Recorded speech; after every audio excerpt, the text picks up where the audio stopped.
मी म्हातारा झालो तरी मी पुन्हा येईन हे काही माझ्या मागचं सुटेल असं दिसत नाही। माननीय रामदासजी आठवले यांच्याकडनं प्रेरणा घेऊन बसल्या बसल्या 4 ओळी लिहिल्या, तेवढ्या वाचतो। तुमची आमची माय मराठी, तुमची आमची माय मराठी, या मातेच्या गौरवासाठी साहित्याची भरूया गागर, भावनेचा जेथे सागर, कुसुमाग्रजांचा हा साहित्य जागर। मी म्हातारा झालो तरी मी पुन्हा येईन हे काही माझ्या मागचं सुटेल असं दिसत नाही।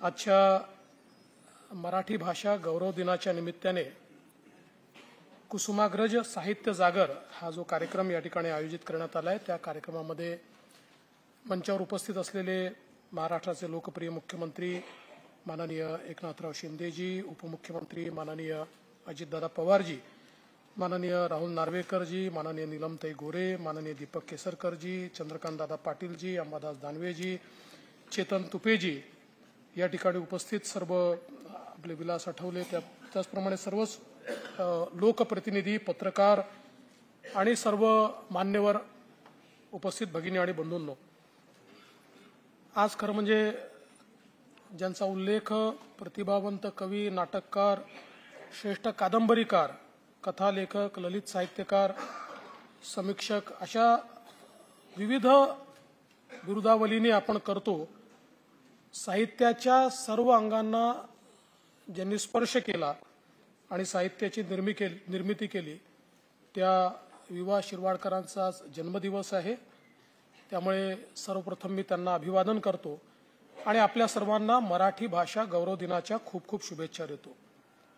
खरं म्हणजे कुसुमाग्रजांच्या शब्दांमध्ये जोम होता, ओज होता, आवेश होता, उद्विग्नता होती, त्यामध्ये लय होतं, नाद होता, माधुर्य होतं, चित्रमयता सुद्धा होती आणि समाज प्रबोधन करण्याची एक वेगळी शक्ती ही आपल्याला त्या ठिकाणी पाहायला मिळायची।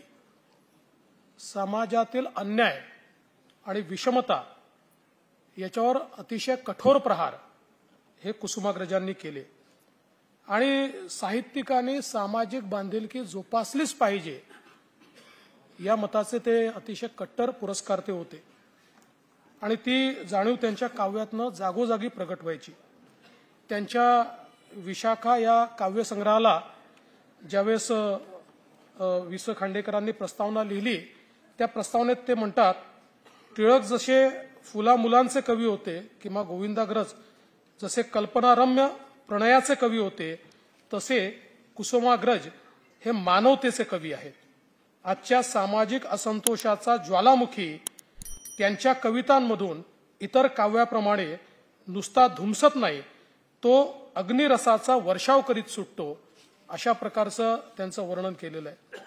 किंवा त्यांच्या शब्दातलं सामर्थ्य काय होतं हे आपल्याला दाखवत असताना कवी बाबू बोरकर असं म्हणतात की कुसुमाग्रजांची गरजा जय जयकार क्रांतीचा ही कविता पोर्तुगीज भाषेत भाषांतरित करून एका पोर्तुगीज लेखकाला वाचायला दिली।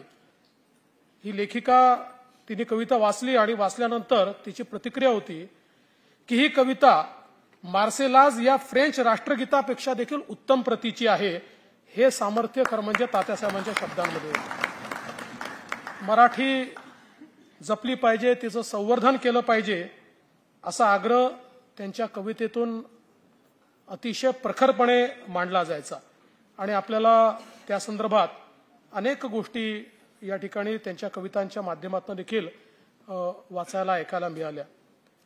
मराठीचे संवर्धन करण्याची जबाबदारी कुसुमाग्रजांनी मराठी माणसावरच टाकली आहे। ते म्हणतात, परभाषेतही व्हा परांगत, ज्ञानसाधना करा, तरी माय मराठी मरते इकडे, परकीचे पर चेपू नका, भाषा मरता देशही मरतो, संस्कृतीचाही दिवा विझे, गुलाम भाषिक होऊनी आपल्या प्रगतीचे शिर कापू नका। आणि म्हणून मराठी माणसाला त्यांनी अतिशय स्पष्टपणे सांगितलं की भाषा मेली की संस्कृती मरते, संस्कार मरतात आणि सभ्यता देखील हळूहळू नष्ट होते। आणि म्हणूनच भाषेच्या बद्दलचा त्यांचा आग्रह हा अत्यंत महत्वाचा आहे. मला असं वाटतं की आज खूप अधिक बोलण्याची आवश्यकता नाहीये, पण एक गोष्ट मात्र निश्चितपणे या ठिकाणी सांगितली पाहिजे की अजितदादांनी जो आपल्यापुढे एक मुद्दा मांडलेला आहे, शेवटी भाषा ही जर जिवंत ठेवायची असेल तर ती भाषा ज्ञानभाषा झाली पाहिजे, ती भाषा व्यवहार भाषा झाली पाहिजे आणि अर्थार्जनामध्ये देखील त्या भाषेचा उपयोग आपल्याला झाला पाहिजे. आज इंग्रजी भाषा ही आपल्या देशामध्ये इतकी मोठी का झाली, तर जेव्हा समाजात अशा प्रकारची प्रथा रूढ झाली की इंग्रजी भाषेत शिकलं तर नोकरी मिळते, इंग्रजी भाषेत शिकलं तर अर्थार्जन करता येतं, इंग्रजी भाषेत शिकलं तर आपल्याला मोठा होता येतं आणि त्यामुळे इंग्रजी भाषेचा पगडा आपल्या समाजावर मोठा झाला. जर आपण मराठीला ज्ञानभाषेमध्ये परिवर्तित करू शकलो आणि खरं म्हणजे ज्याचा उल्लेख माननीय दादांनी केला की आतापर्यंत इंजिनियर व्हायचं असेल तर इंग्रजी, डॉक्टर व्हायचं असेल तर इंग्रजी, मग कोण मराठी भाषा शिकणार आहे. पण आता माननीय मोदीजींनी नवीन शिक्षा नीतीमध्ये डॉक्टर होण्याकरताही मराठी, इंजिनियर होण्याकरताही मराठी, शास्त्रज्ञ होण्याकरताही मराठी, ही जी काही तरतूद केली यामुळे मराठीला जिवंत ठेवण्याकरता एक नवीन अशा प्रकारचं दालन आपल्याला हे मिळालेलं आहे. आणि आता एक गोष्ट आपण लक्षात घेतली पाहिजे की जी काही या ठिकाणी माहिती तंत्रज्ञानाची क्रांती झालेली आहे, या क्रांतीने आपल्याला भाषा जिवंत ठेवण्याचं एक नवीन साधन दिलं आहे. कारण आज आपण पाहतो आर्टिफिशियल इंटेलिजन्सने भाषेच्या भिंती तोडलेल्या आहेत.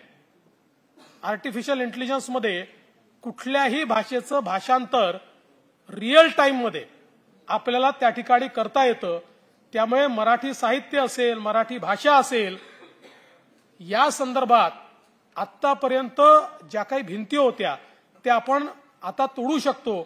म्हणजे पलीकडच्या काळामध्ये आपल्या महाराष्ट्रामध्ये एखादा दुसऱ्या राज्याचा नेता आला आणि त्या नेत्याने त्याच्या भाषेत भाषण केलं तरी आपल्याला ते मराठीत ऐकू येईल, अशा प्रकारची रिअल टाइम व्यवस्था आता आर्टिफिशियल इंटेलिजन्सच्या माध्यमातून झाली आहे. त्यामुळे मला असं वाटतं की हे जे काही नवीन तंत्रज्ञान आहे, या तंत्रज्ञानाचा वापर करून आपण आपल्या भाषेला अधिक समृद्ध कसं करू शकू, अशा प्रकारचा प्रयत्न आपण सगळ्यांनी मिळून केला पाहिजे. मी माननीय मुख्यमंत्री एकनाथरावजी शिंदे यांचं एका गोष्टीकरता अभिनंदन करेन की मागच्या अधिवेशनामध्ये आपण महाराष्ट्रामध्ये रिद्धपूरला ज्या ठिकाणी पहिला मराठी ग्रंथ लिहिला गेला, लीळाचरित्र, त्या ठिकाणी मराठी भाषा विद्यापीठाची स्थापना करण्याचा निर्णय घेतला, त्याचा कायदा पास केला आणि आता ते विद्यापीठ देखील त्या ठिकाणी सुरू केलेलं आहे. मला असं वाटतं की शेवटी मराठीवर, आपल्या भाषेवर जेवढा जास्तीत जास्त अभ्यास होईल तेवढं निश्चितपणे ही भाषा अधिक समृद्ध होत जाईल. एक गोष्ट मला या ठिकाणी नमूद केली पाहिजे, आपण सगळे प्रयत्न करतोय की मराठीला अभिजात भाषेचा दर्जा मिळाला पाहिजे आणि तो मिळेल, त्याबद्दल माझ्या मनात शंका नाही. पण एक गोष्ट आपण सगळ्यांनी ही समजून घेतली पाहिजे, मराठी ही अभिजात भाषा आहेच. कारण याच्यापेक्षा जुनी भाषा जर आपण बघितली, एक तमिळीचा जर आपण विचार केला तर तमिळ सोडता यापेक्षा जुनी भाषा ही दुसरी कुठली नाही की ज्या भाषेमध्ये इतकं मोठं आणि विपुल साहित्य प्राचीन काळापासून तयार झालेलं आहे.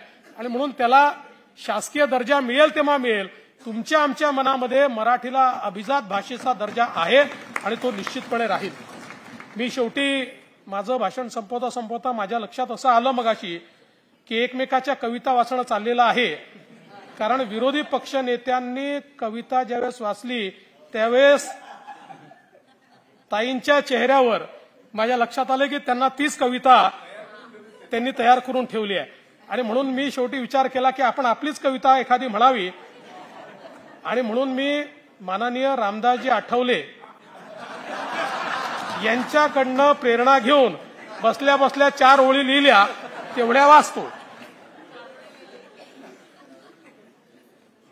तुमची आमची माय मराठी, तुमची आमची माय मराठी, या मातेच्या गौरवासाठी साहित्याची भरूया गागर, भावनेचा जेथे सागर, कुसुमाग्रजांचा हा साहित्य जागर.